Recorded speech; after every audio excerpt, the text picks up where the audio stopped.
Hello বন্ধুরা, দেখো বর্ষার সব কিছুর সঙ্গে আমরা পারি। বর্ষা বৃষ্টি হলে ছাতা ধরলে, রেনকোট পরলে সব বৃষ্টিটাই হয়ে যায়। কিন্তু এই যে বর্ষার সময় একটা জিনিসের সঙ্গে আমরা পারি না, কিন্তু চুলের সাথে আমরা পারি না। চুল কিন্তু এই দেখো বর্ষায় চুল শুকায় না, চুল উঠে কী অবস্থা হয়ে যাচ্ছে। এইটার জন্য আমরা কিছুতেই পারি না চুল ওঠা কম করতে। তাহলে এবার চুলটা কী করবো বন্ধুরা? কেটে ফেলতে হবে। একা একা কী করে কাটবো বন্ধুরা? দেখ, একা একা চুল কাটার পদ্ধতি। এই দেখো চুলটা উল্টালাম, এবার চুলটা দেখো অনেকটা উঠে গেছে বন্ধুরা। চুলটা উঠে গেছে, এই দেখো অনেকটা চুলটা উঠে একদম উঠে গেছে। চুলটা এবার কেটেই ফেলবো। কাটবো কী করে বন্ধুরা? দেখো চুলের ডগটা ভালো করে আমি আঁচড়িয়ে নিচ্ছি। আমার অনেক ইচ্ছা ছিল যে কতটা লম্বা হয় দেখবো, কিন্তু এমন চুল উঠছে বন্ধুরা, আর কিছু করার নেই। চুলটা এবার কেটেই ফেলবো। ভালো করে আমি ছাড়িয়ে নিচ্ছি।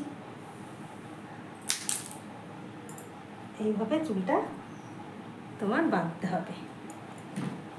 আমি গার্ডার দিয়ে চুলটা বেঁধে নিলাম। আমার ইউ কাটছে চুলের মতন, এটা চুলের ডিজাইন হয়ে যাবে। চুলটা আবার একটু আঁচড়িয়ে নেব। এত চুল উঠছে বন্ধুরা, চুল আমি আর রাখতে পারলাম না। সারা বাড়ি খালি চুল আর চুল হয়ে গেল। চুলটা আমি বেঁধে নিয়েছি, এইবার চুলটা আমি কাটবো। দেখো এতটা কাটছি আমি চুল। এই দেখো চুলটা কেটে দিলাম। এবার চুলটা আমি খুলে দেখছি বন্ধুরা এবার কেমন হয়েছে চুলটা কাটা। দেখো একা একা অনেক শখ ছিল চুলটা বড় করা, কিন্তু আর হলো না। এত চুল উঠছে, চুল না কাটলে চুল উঠা বন্ধ হবে না।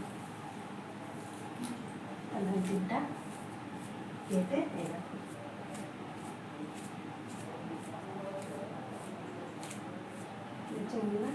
চুলটা একা একা কাটার পদ্ধতি বুঝতে পারলে? কত সুন্দর চুল কাটা হয়ে গেল। দেখো এইভাবে তোমরা চুলটা কাটতে পারো। তোমাদের একটা চুল কাটার পদ্ধতি দেখিয়ে দিলাম।